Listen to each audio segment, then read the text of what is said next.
Cuando tengo seleccionado ese cuento que quiero contar, ese cuento que me pide que yo lo pueda decir o que me dio mi director, yo me siento con mi cuento y primero pienso, ¿qué objetivo tiene este cuento? ¿Para qué público es? ¿Para qué ocasión?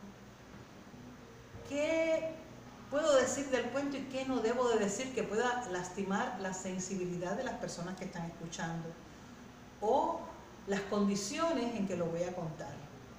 ¿El lenguaje de este cuento es directo o es indirecto? ¿Cuáles son sus personajes protagónicos, los que no pueden faltar? ¿Cuáles son los personajes secundarios que a veces le dan belleza a la historia, pero a veces hacen que se alargue innecesariamente la historia? ¿Cuáles son los sucesos fundamentales que no pueden faltar? ¿Y cuáles son las descripciones, diálogos, que a veces no son tan necesarias y que lo que logran es distraer al que escucha? Que algunas pueden aportar belleza. Yo puedo seleccionar determinadas descripciones, determinados diálogos que aportan belleza o que le dan un sentido mejor o que lo que se apoya el texto para ser mejor comprendido, pero hay otros que no, hay otros que puedo quitarlos y hacer la historia más concisa, con un lenguaje más directo. Hay que ver en la historia que tengo en las manos quién la está contando. Un narrador en primera persona, en tercera, un narrador omnisciente que lo ve todo desde arriba. ¿Y qué me conviene a mí para contarla?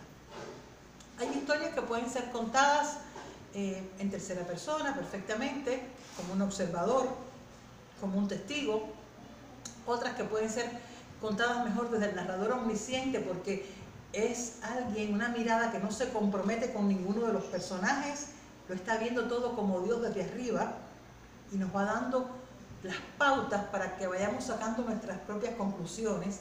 Pero hay historias que requieren ser dichas en primera persona para ser creíbles, que cuando yo las cuento como algo que me pasó a mí, son mucho más creíbles y más impactantes. Tengo que ser capaz de encontrar desde qué personalidad voy a contar la historia, porque es más efectiva, es más interesante, hace llegar mejor el mensaje que yo quiero decir, lo hace más verdadero y más creíble. Por supuesto que en todo esto también está la interpretación que viene después, pero desde antes, desde el trabajo de mesa, yo tengo que ir encontrando esos resortes que hacen que mi historia vaya a ser más efectiva.